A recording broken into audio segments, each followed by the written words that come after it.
एक माता राम अपने पुत्र की शादी नहीं हो रही थी। वह एक संत जी के पास गई तो कहने लगे कि बाबा जी हमें कोई मंत्र बताओ जिससे हमारे पुत्र का शादी हो जाए, विवाह हो जाए, आपकी कृपा हो जाए। तो उसने साधु ने पंडित जी ने कहा कि साधु जी ने कहा कि माता कैसी बहू चाहिए? बाबा जी हमें तो ऊंची लंबी बहू चाहिए। तो कहने लगे कि ले माई माला पकड़ और पीपल के नीचे बैठ जाना। पीपल के नीचे बैठ कर के रोज़ एक माला करनी। ये मंत्र कौन सा है? कहना है कि तू ही ब्रह्मा तू दे दे ऊंची लंबी नूं, तू ही ब्रह्मा तू दे दे ऊंची लंबी नूं। उसने माला पकड़ी और इसी मंत्र का जाप करती रही, तू ही ब्रह्मा तू दे दे ऊंची लंबी नूं। क्योंकि ब्रह्मा जी वरदान देने वाले हैं, शिव जी वरदान देने वाले हैं, सभी देवी देवते वरदान देने वाले हैं। तो ऐसा उसने बहुत तपस्या की, काफ़ी दिन बैठ जाया करे, तो ही ब्रह्मा तू दे दे ऊंची लंबी नूं। उसके पुत्र की शादी हुई, वास्तव में ऊंची लंबी बहू उसको मिल गई। बड़ा उसको चाव था कि मुझे अच्छी ऊंची लंबी नौ मिल गया। अब कई दिन उस माता ने अपनी नौ को, अपनी बहू को कोई काम नहीं दिया।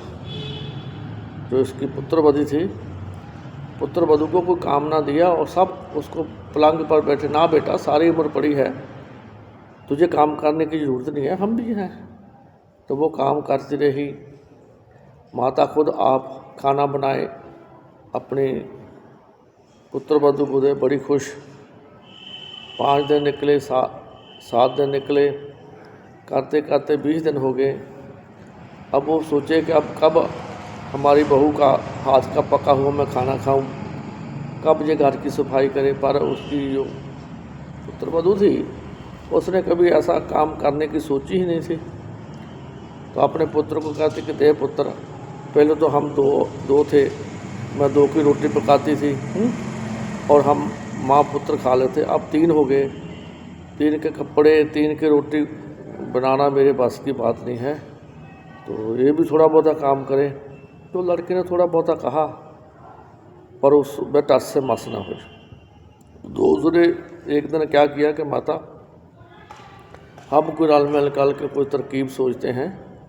उन्होंने तरकीब बनाई। सुबह सुबह जब दोनों माँ बेटा उठे, उठ कर के अपने आंगन में झाड़ू लगाने लगे। जब झाड़ू लगाने लगे तो लड़का आया उसका, कहता माँ तू बूढ़ी है, तू क्यों झाड़ू लगा रही है, तू क्यों पोंछा लगा रही है, मैं लगाता हूँ। तो माँ कहती ना,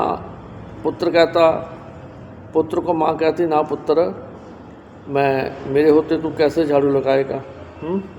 तो पुत्र कहता है कि माता तू बुढ़ापे में जा रही हैं और ऐसे तुझे झाड़ू नहीं लगाना, मैं लगाता हूँ।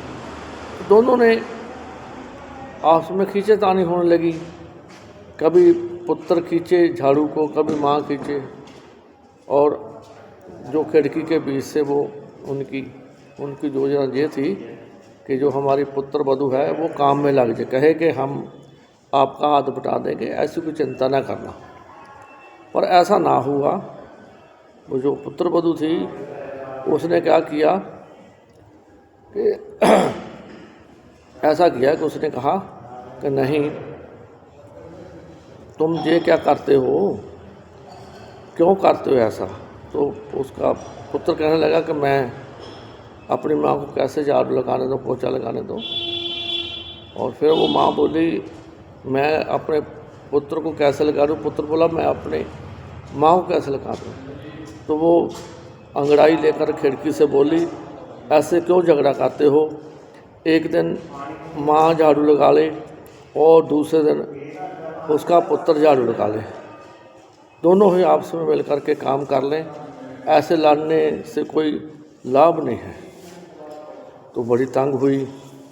वो माता उसी साधु बाबा के पास पहुंची। साधु बाबा से कहने लगी कि बाबा जी काम बहुत गलत हुआ है। कहते क्या है? कहते अब तो हमारी बहू को काम नहीं करती। कहते बाप तो फिर ब्रह्मा जी के पास जा और ये मैं तुझे मंत्र बताता हूँ। कहना ये मंत्र है, जय हो ब्रह्मा जय, जैसे दी वैसे ले। जैसे दी है 9 उसको वापस ले ला। तो वो माला का जाप करने लगी कि जय हो ब्रह्मा जय, जैसे दी वैसे ले। तो ब्रह्मा जी प्रकट होकर के कहने लगे, भाई ये क्या होगा, तुम ऐसे क्यों कर रही हो? कहते हमारी जो बहू है वो काम धाम तो करते नहीं।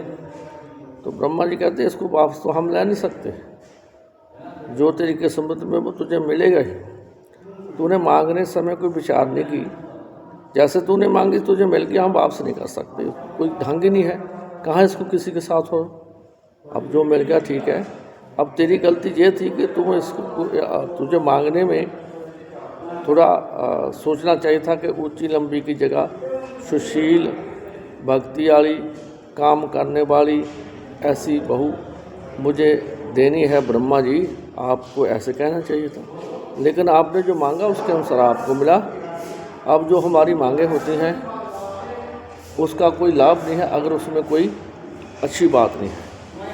तो हम जो भी मांगते हैं अपने परिवार के लिए मांगते हैं, अपने बच्चों को लाते हैं मांगते हैं। कभी भगवान से भगवान नहीं मांगा कि हमें भक्ति में भगवान आप दिखाई दो, हम अच्छे मार्ग में चलें, सन्मार्ग में चलें। ऐसी इतनी कृपा, इतनी शक्ति दो हमें दाता कि तेरा नाम ना भूलें। इतनी शक्ति देना कि तेरा नाम ना भूलें, तेरी बुराई ना भूलें, तेरा धन्यवाद करना ना भूलें। नित्य प्रतिदिन आपका जो है हम याद करते रहें। ऐसा मांगना चाहिए, मांगने का अच्छा ढंग सलीका होना चाहिए।